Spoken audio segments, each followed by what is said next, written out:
하나님, 정말 아버지여, 우리가 하나님의 그 크신 위대한 사랑을 더 알기를 원합니다. 좀 더 알기를 원하고 좀 더 누리기를 원합니다. 아버지, 그 신비를 우리가 다 알 수 없어서 그냥 우리는 마음으로 경배하고 찬양할 뿐입니다. 우리 찬양을 기쁘게 받아 주옵시고 우리 한 영혼 한 영혼들을 기쁘게 안아주시고 하나님의 그 사랑으로 다시 한번 이 시간에 우리 모든 영혼육이 채워지게 하여 주옵소서. 예수님 이름으로 기도하옵나이다. 아멘.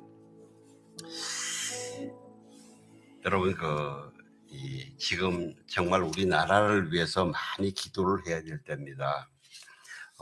지난주에 우리 윤석열 대통령께서 국민 패널 100명하고 지금 대통령님과 함께 일을 하시는 장관님들, 그다음 각 부서 전문가들과 원래 이 100분을 계획을 하고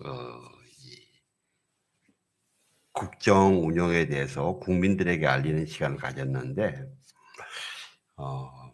훌쩍 150분이 넘었어요. 근데 거기에서 윤석열 대통령께서 세 가지 개혁을 꼭 하겠다고 이야기했습니다.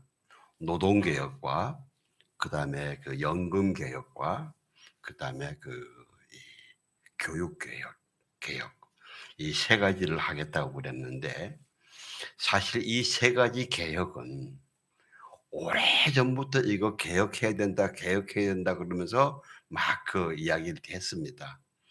그런데 정작 이 기득권 세력들 때문에 결국은 아무것도 못했어요.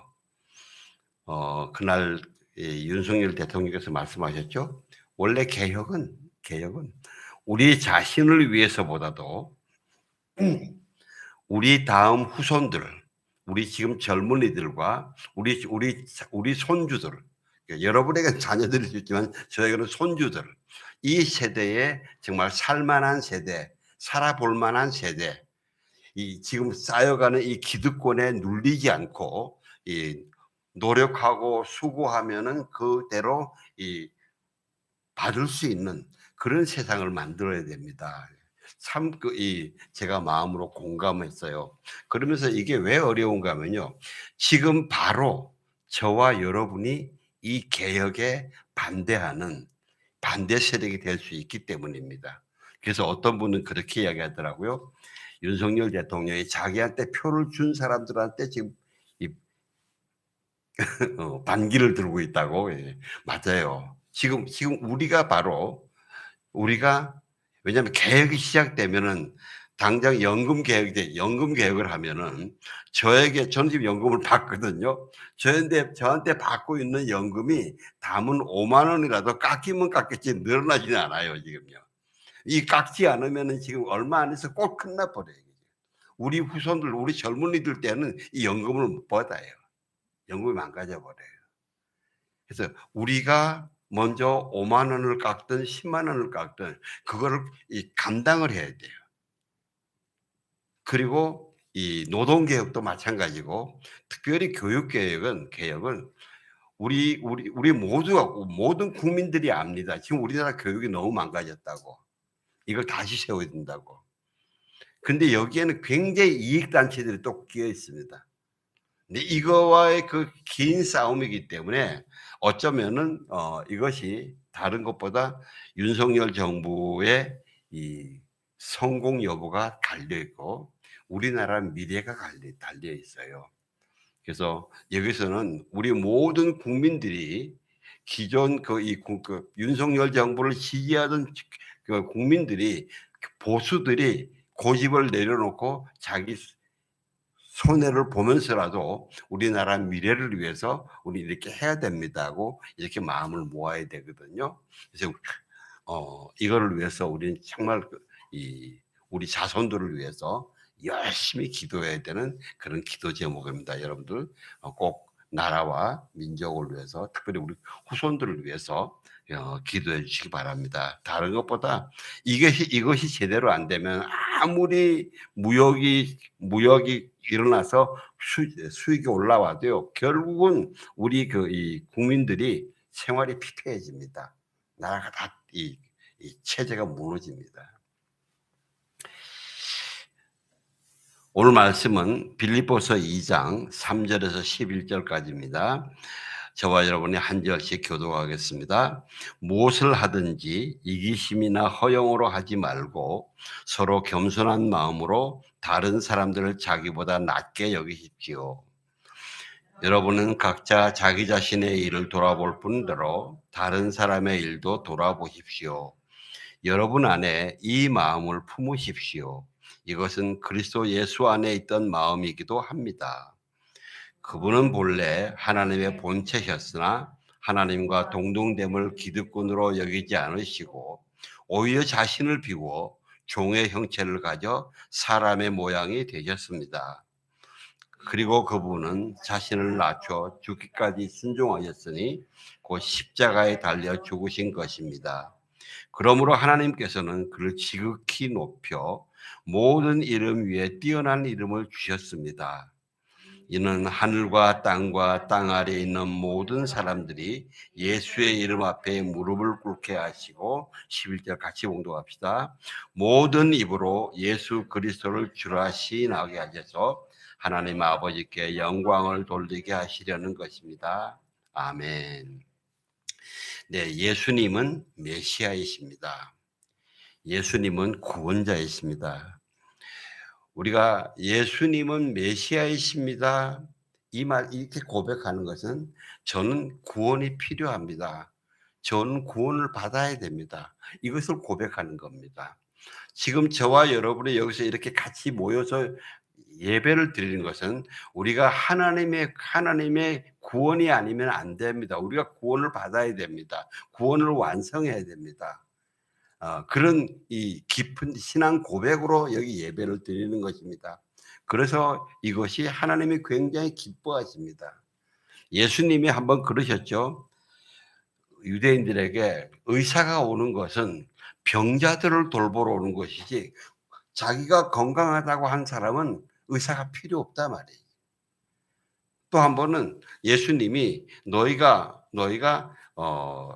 내 말에 거하고 내 안에 거하면 진리를 알지니 진리가 너희를 자유케 하리라 그러셨더니 유대인들이 그래요. 우리가 아브라함의 자손으로 우리가 누구 종이 된 적이 없는데 너는 왜 우리가 자유케 된다 그러냐?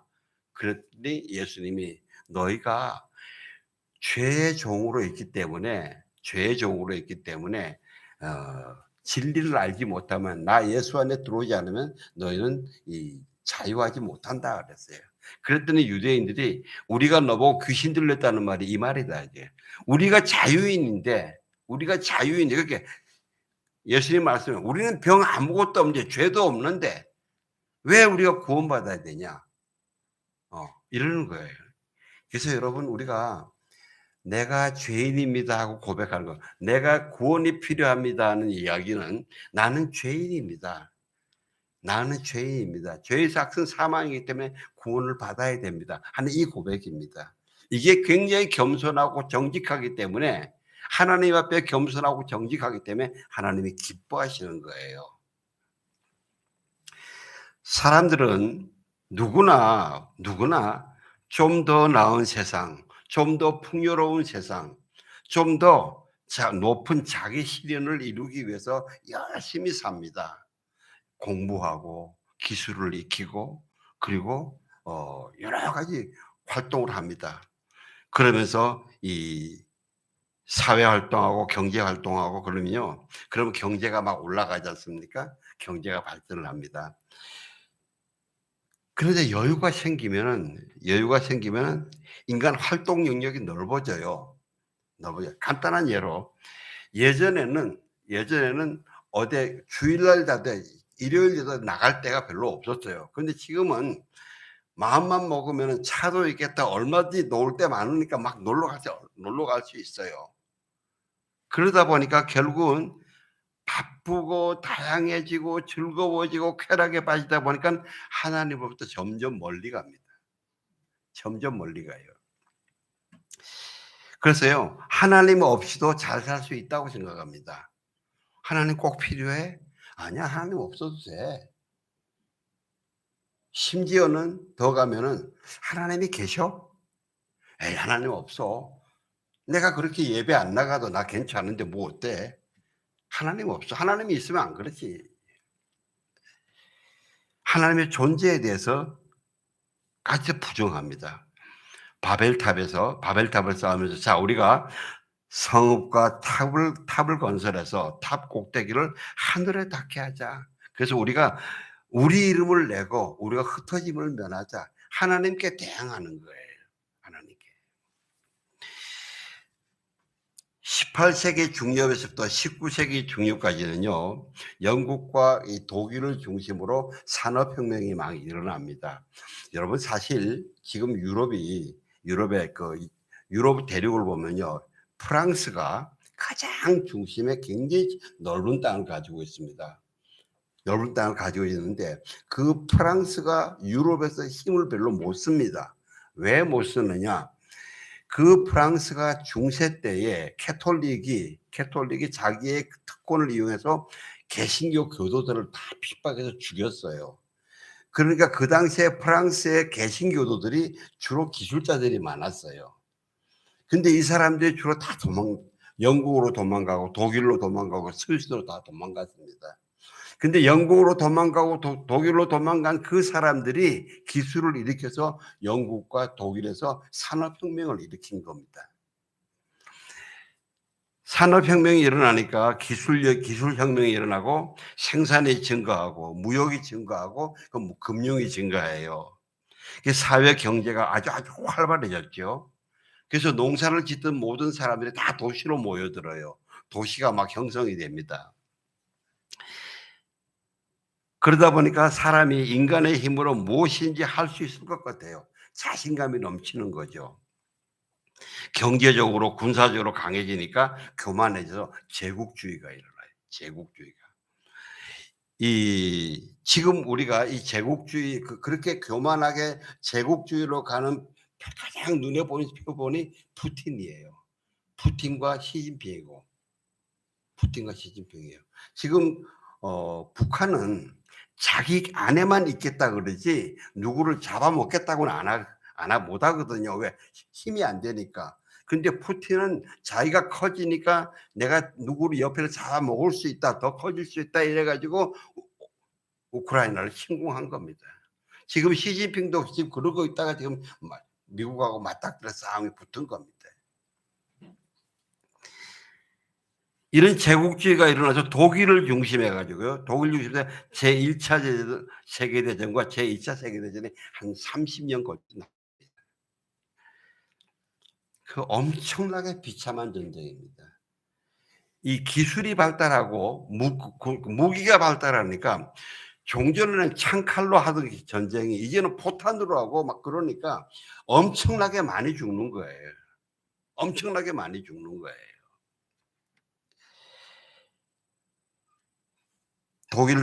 독일과 일본의 그 전쟁 범죄는 아주 그냥 참혹했죠. 홀로코스트 있었죠. 일본도 굉장히 동남아시아에서 악취를 많이 했어요. 그러다가 그 전쟁이 끝나고 나니까 지식인들이 질문하기 시작했습니다. 과연 인간의 지식과 기술이 인간을 정말 더 나은 사회, 더 좋은 사회, 행복한 사회로 만들 수 있게 해주는가? 또 어떤 사람들은 하나님에 대해서 회의를 해요. 아니, 하나님이 전지전능하시다면서 하나님이 역사의 주권자라면서 어떻게 그 많은 막 거의 한 2차 세계대전 때는 한 1억 명 가까이 죽었나 거예요. 1차는 몇 천만 명 죽었는데요.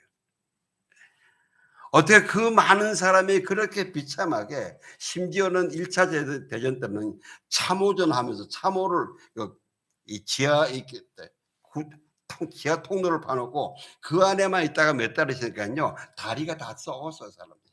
그런 환자가 엄청 나왔어요. 그런 비참한 상황들을 극심한 고통 속에 있어 죽음에 이르기까지 하나님 가만히 놔두셨냐 이거지.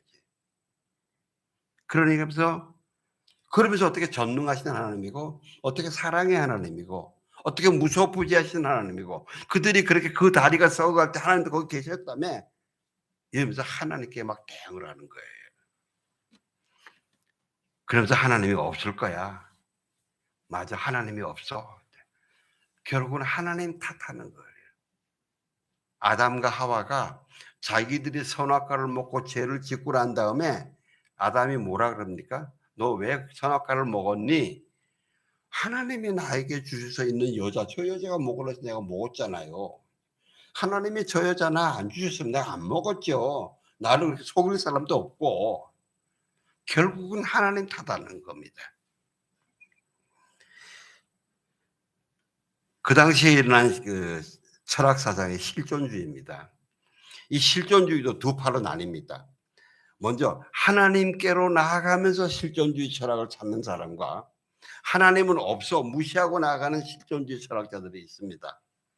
하나님께로 나아간 사람들은요, 키엘케골과 칼 야스퍼스 아주 경건하게 정말 잘 살다 갔습니다. 그런데 여러분 아시는 것처럼 니체나 사르트르 있죠? 니체, 사르트르, 쇼펜하우어 이 사람 하나님을 부인하고 있어요. 이 사람들이 마지막에 굉장히 비참합니다. 비참하게 죽습니다.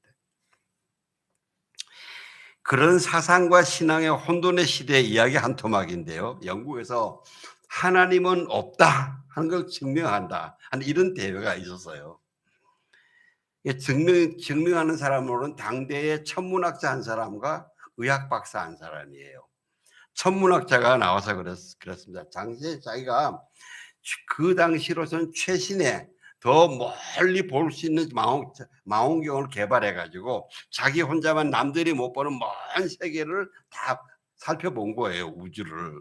그러면서 그가 이야기를 하면서 그리스도인들은 하나님 너무 크셔서 우리는 너무 작아서 하나님이 잘 안 보인다 그런다.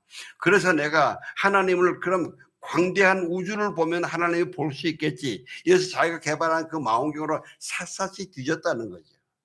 근데 하나님이 정말 계시면은 하나님 그보다 더 크시더라도 그만큼 넓이 보면 옷자락 하나라도 보여야 되지 않겠냐. 근데 그 옷자락도 안 보이더라 이거죠. 그래서 하나님은 없다. 그랬더니 거기는 그 청중들이 그래 맞아 하나님은 없어. 하나님이 있었으면 그 30년 동안 그렇게 많은 사람이 그렇게 비참하게 죽어가게 만들었을까? 그 다음에 이제 의학 박사가 올라왔어요. 올라와서 이야기가 그리스도인들은 사람에게 영혼이 있다 그런다. 하나님의 영이 있다 그런다. 근데 하나님의 영혼이 어디 있느냐 사람에게. 나는 의사로서 수많은 사람들을 수술하느라고 뭐 온갖 다 해부해보고 열어봤는데 아무리 봐도 없더라. 심지어 내가 여러분 범죄 시체를 부검하면은 곳곳이 다 보잖아요. 그죠? 일반 수술하면서 해부하면 그 부분만 해부하지만 시체 부검을 여러 번 해봐도 전혀 그런 거 없더라. 아무리 찾아봐도 없어요. 영이 어디 있느냐? 어디? 살 속에 있냐? 피 속에 있냐? 뼈 속에 있냐? 아니, 하나님은 없습니다. 그랬더니 사람들이 그래 맞아 박수를 치면서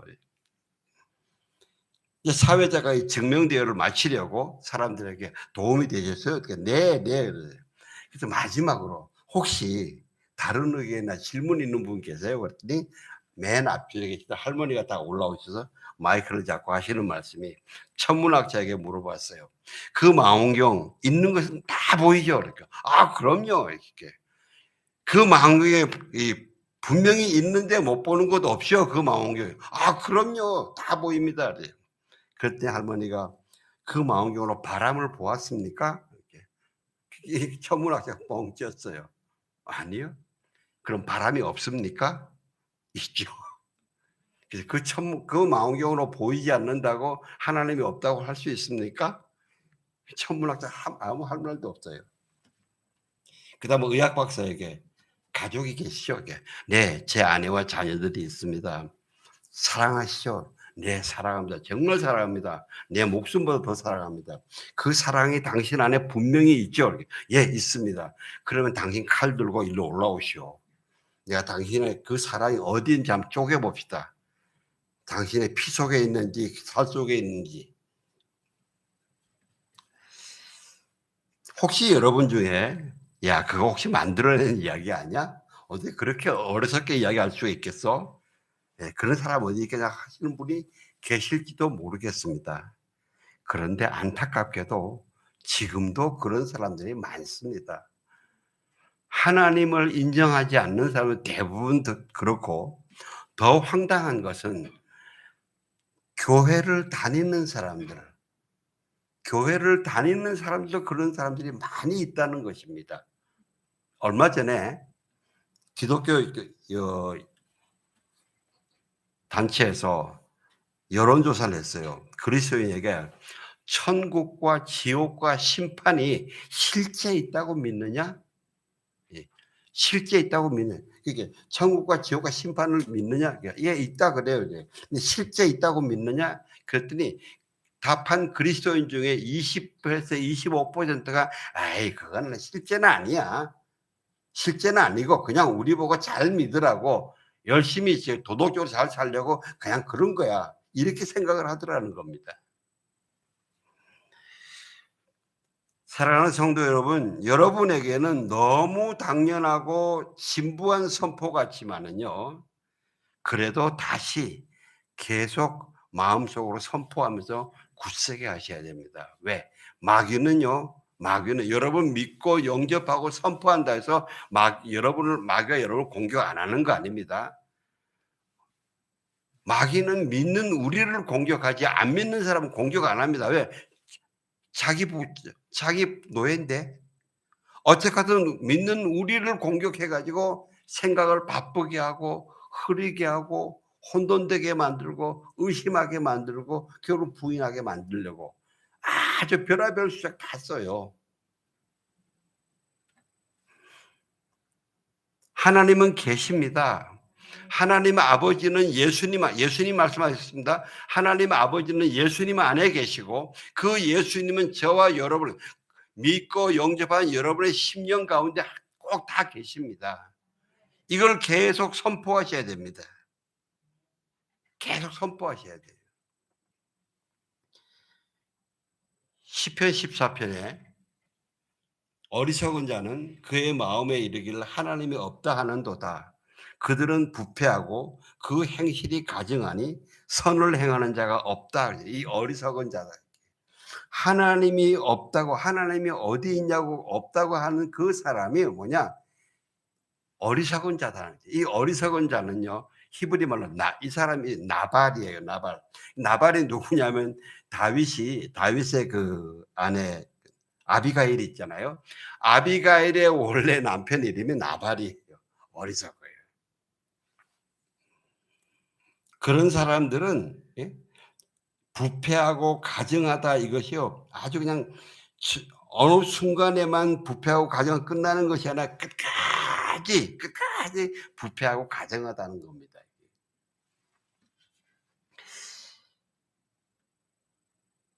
여호와께서는 하늘에서 인생을 굽어 살피사 지각에서 하나님을 찾는 자가 있나 보려 하신즉 지금 이 자리에 여호와 하나님이 우리의 예배를 받으시고 계세요. 왜? 저와 여러분이 여호와 하나님의 이름을 부르고 찾아 나왔기 때문에. 나왔기 때문에 이곳에 계세요. 우리가 도덕적으로 선하고 온전해서 여기 오신 것이 아니라 우리가 여호와 하나님 우리는 예배드리를 원합니다. 우리는 구원 받아야 됩니다. 아니면 우리는 죄 종입니다. 이 고백이 있기 때문에 하나님이 살피시다가 기뻐서 이곳으로 오시는 거예요.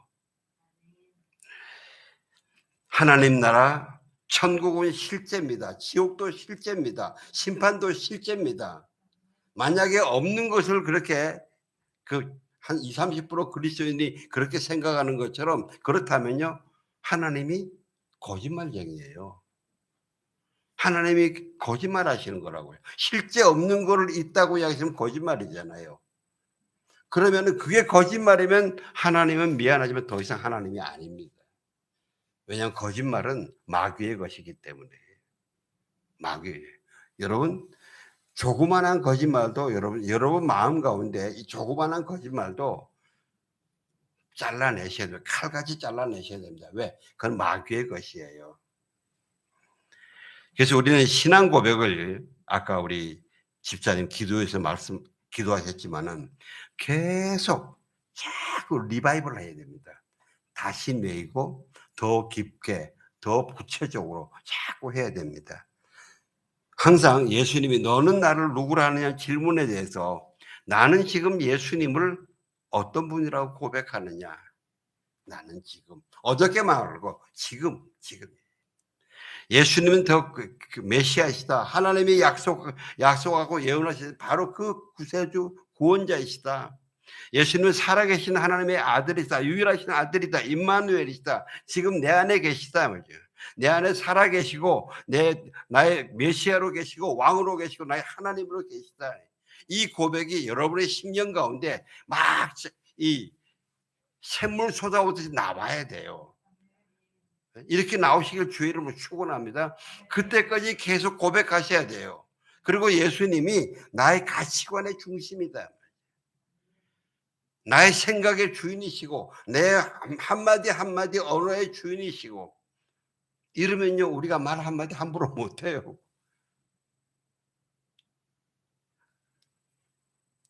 내 감정의 주인이시고 예수님이 내 감정의 주인이시면은 내가 거룩한 분노는 낼 수 있지만은 내 성질지만 내는 분노는 내면 안 되는 거예요. 이거는 죽여야 되는 거예요. 슬플 때는 울 수 있어요. 거룩한 슬픔으로 울 수 있어요. 내 의지와 행동의 주인이다. 이렇게 내 삶의 전 영역에서 살아있는 고백으로 고백돼야 그것이 살아있는 고백이요. 생명의 고백이요. 능력의 고백이요. 내가 세상의 모든 것을 이길 수 있는 기반이 되는 겁니다. 히브리서에서 우리가 이같이 큰 구원을 등한히 여기면 어떻게 징벌을 피할 수 있겠냐 그래. 이같이 큰 구원. 이 큰 구원이 얼마나 큰 구원인지 어떻게 큰 구원인지 우리 6개월 좀 띄워주세요. 같이 봉독합시다. 시작. 그분은 본래 하나님의 본체셨으나 하나님의 동nem을 기득권으로 여기지 않으시고 본체 하나님이시지만 하나님으로 누릴 수 있는 모든 기득권을 다 내려놓으셨다는 거예요. 그 다음에 7절 같이 봉독합시다. 시작. 오히려 자신을 비워 종의 형체를 가져 사람의 모양이 되셨습니다. 자신을 비해서 종의 형체인 사람이 되었습니다. 여러분 혹시라도 예수님은 하나님이시고 사람이시니까 우리처럼 예수님은 절대 죄를 안 지으실 분이야. 우리는 그냥 사람이니까 어쩔 수 없이 죄를 짓지만은 예수님은 하나님이시고 사람이시니까 이 죄를 안 지으실 분이야. 이렇게 생각하시는 분이 계실 수 있는데 그거는 오해입니다. 왜냐하면 예수님은 그렇게 전혀 죄를 지을 수가 없는 사람이 아니고 아담과 하와처럼 죄를 지어서 같이 우리처럼 죄인으로 빠질 수 있는 위험성을 가지고 있는 그런 사람이세요. 그런 위험을 감수하셨어요. 만약에 예수님이 그런 위험도 감수하지 않고 만약 그렇게 하셨다면 구원이 우리에게 못 이루죠.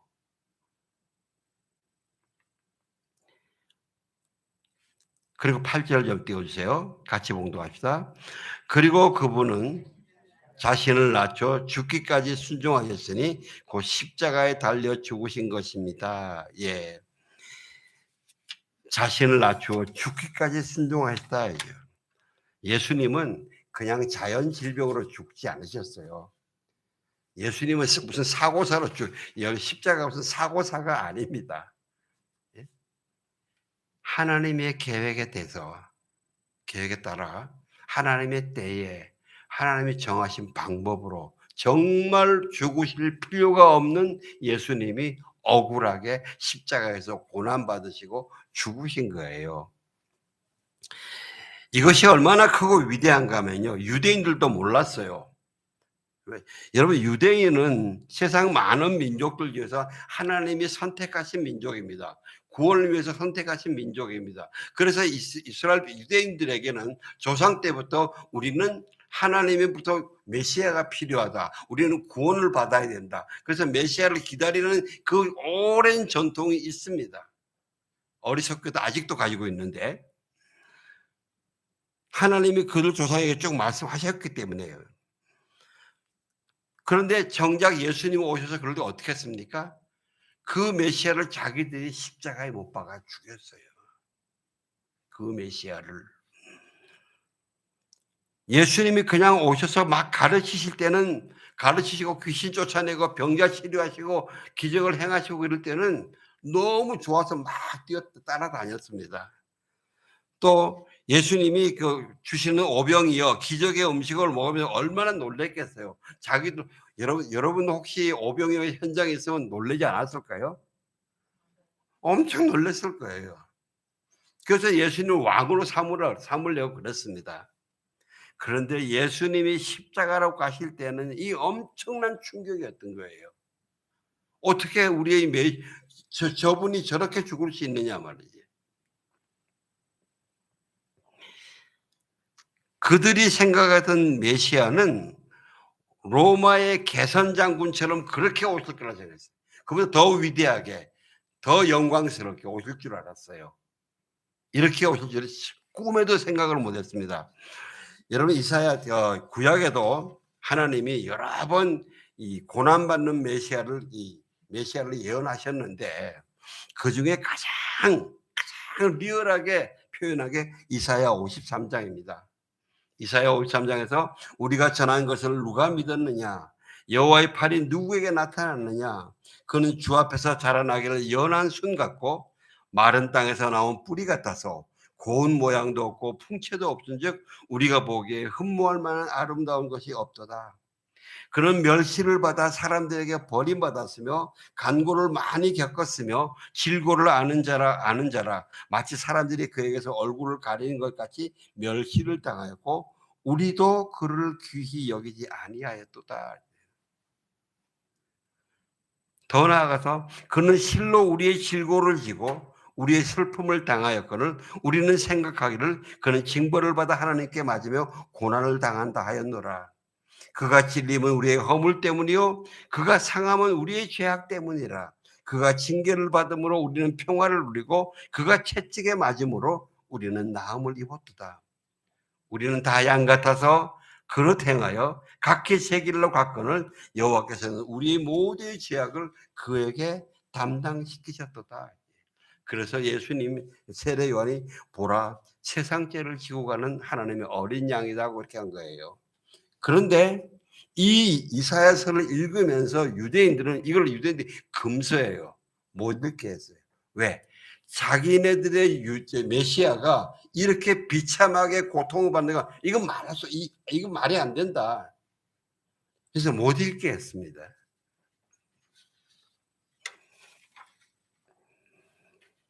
여러분, 우리가 그래서 이 기복 신앙의 무서운 점이 이런 게 있습니다. 바로 이런 데 있습니다. 하나님은 우리에게 축복을 하십니다. 영혼으로 먼저 축복하시고 그다음에 우리 물질로 축복하십니다. 그래서 사랑하는 자여 내 영혼이 잘됨 같이 내가 범사에 잘되고 강건하기를 내 구하노라. 사도 요한의 그 기도는 영적 법칙을 그대로 말씀하신 겁니다. 그런데 그 축복을 누리는 우리의 중심에 하나님 주시는 축복에 먼저 마음에 가 있고 하나님 그분 자신에 대해서 마음에 안 가 있으면요, 미안합니다, 하나님 얼굴어 버리십니다. 우리나라 속담에도 참 좋은 속담이 있어요. 제사에는 관심이 없고 제밥에만 관심이 있다는 거예요. 예. 하나님의 고통도 엄청나게 컸습니다. 하나님의 유일한 아들 예수를 십자가에서 죽게 하셔야 했고요. 예수님은 죄가 없기 때문에 죽으실 필요가 없었어요. 마가복음 14장에 보면요, 예수님이 겟세마네에서 내 마음이 심히 고민하여 죽게 되었으니 너희는 여기 머물러 깨어 있으라 하시고 조금 나가서 땅에 엎드려 될 수 있는 대로 이때 이 고난이 자기에게서 지나가기를 구하며 이르시되 아바 아버지여 아버지께 모든 것이 가능하오니 이 잔을 내게서 옮기소서. 그러나 나의 소원대로 마옵시고 아버지의 원대로 하옵소서. 이 기도를 3번 하는데 한 번에 1시간씩 3시간 동안 하세요. 얼마나 간절하게 하셨으면은, 얼마나 처절하게 하셨으면 땀이 피처럼 흘러나왔다 그랬습니다. 여러분, 이처럼 우리도 아무리 간절하게 기도해도 마지막에 최종의 결정권은, 우선권은 하나님께 드려야 됩니다. 이거 지키기가 쉽지 않아요. 그런데 이게 그렇게 가야 됩니다. 이게 그렇게 가지, 저는 이걸 제대로 가지 않아서 결국 자기 걸 주장하다가 예수님으로부터 멀리 간 사람들을 몇 명이가 보고 있습니다. 하나님 아버지가 이러셨죠. 아니다 아들아, 이 잔은 네가 마셔야 된다. 네가 억울하다는 걸 내가 안다. 네가 너무 고통스럽다는 걸 내가 안다. 그래서 네가 마셔야 된다.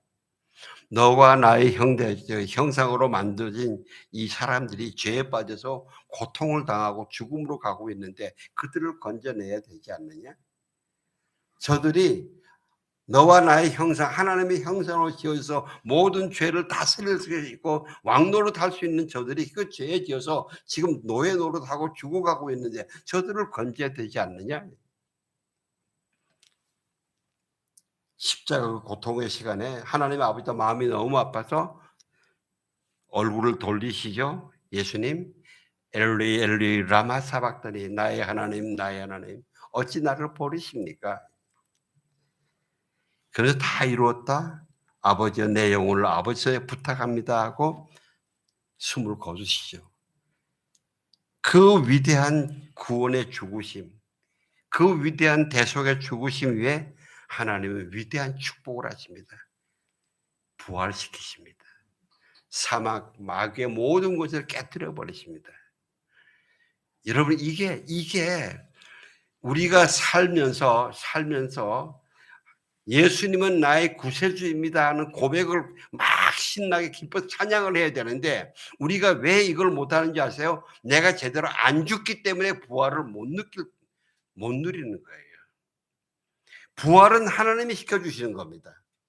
부활은 내가 하는 거 아닙니다. 예수님도 당신이 하나님이지만 당신이 부활하지 않으셨어요. 하나님이 부활시키셨어요. 예수님은 죽는 데까지만, 완전히 죽는 데까지만 하셨어요. 이게 우리의 굉장히 위대한 영적인 법칙입니다.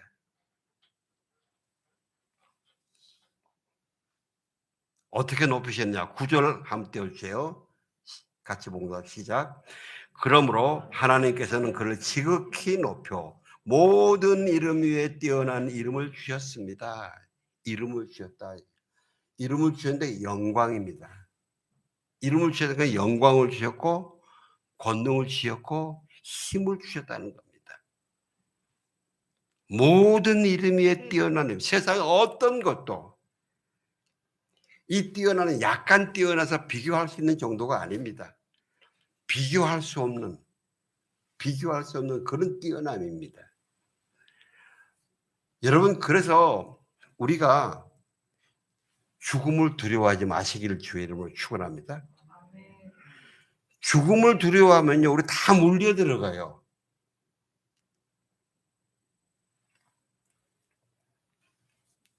(10절) 띄워주세요.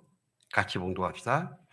이는 하늘과 땅 아래에 있는 모든 사람들 예수의 이름 앞에 무릎을 꿇게 하시고 예수의 이름, 예수의 영광과 권능 앞에 무릎을 꿇고 굽혀 경배하며 예배하는 겁니다. 사랑하는 성도 여러분, 저는 우리 예수 은혜교회 성도님들이요, 옆에 주일날 예배하고 경배하고 찬양할 때 여러분의 심령으로 주님 앞에 무릎 꿇고 찬양하시길 주의 이름으로 축원합니다.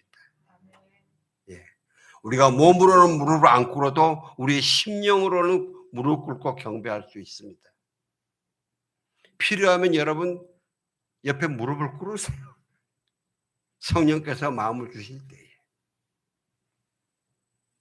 무릎도요, 젊을 때 꿇어야지 나이 들면요, 꿇었다가 일어나기가 힘들어요. 저는 무릎을 꿇고 경배하고 싶은데 못 일어나서 옆에 분들 잡아줘야 되니까 민폐가 될까 봐 지금 무릎을 못 꿇는데, 젊어서 무릎을 꿇었다가 자유롭게 일어날 수 있을 때 무릎을 꿇으시길 주의 이름으로 축원합니다. 아멘. 11절 같이 봉독합시다. 시작.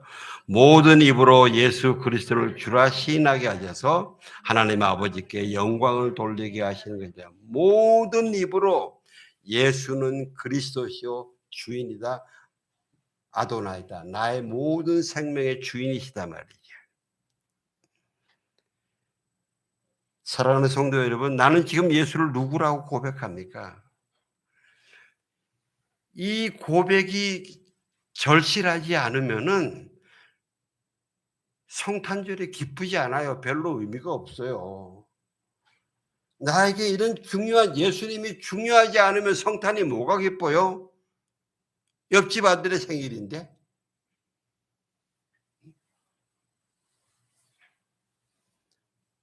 나는 지금 예수를 누구라고 고백하는 거 계속 리뷰가 돼야 됩니다. 자꾸 새로워지고 반복되고 그러면서 더 깊어지고 더 넓어지고요. 왜 그러냐? 그것이 오늘 말씀드린 것처럼 하나님 아버지께 더 풍성한 영광을 올려드리는 겁니다. 우리 모두가 하나님께 영광을 올려드리기를 원하시잖아요. 이 고백을 더 깊게 하는 것이 오늘 성경 말씀에 하나님께 영광을 올려드리는 거라고 선포합니다. 또 그것이 예수 그리스도 앞에 더 합당한 예배를 드리는 것이에요. 그리고 또 그것이 예수의 이름의 영광과 권능이 나를 통해서 풍성히 더 흘러나가는 겁니다. 다음 주 성탄입니다. 우리 이 일주일간 여러분 삶 속에서 주는 그리스도시요 살아계신 하나님의 아들이십니다. 이걸 한 절 한 절 묵상을 하면서 다음 주 성탄 때 정말 기뻐서 이 천정이 날아갈 정도로 기뻐 뛰고 찬양하는 그런 아름다운 잔치를 예배로 올려드리는 그런 한 해 마무리가 되시기를 주의 이름으로 축원합니다. 기도하겠습니다. 하나님 아버지 감사합니다. 예수님은 메시아이십니다. 예수님만이 메시아이십니다. 메시아로 와주셔서 감사합니다. 예수님 이름으로 기도합니다. 아멘. 함께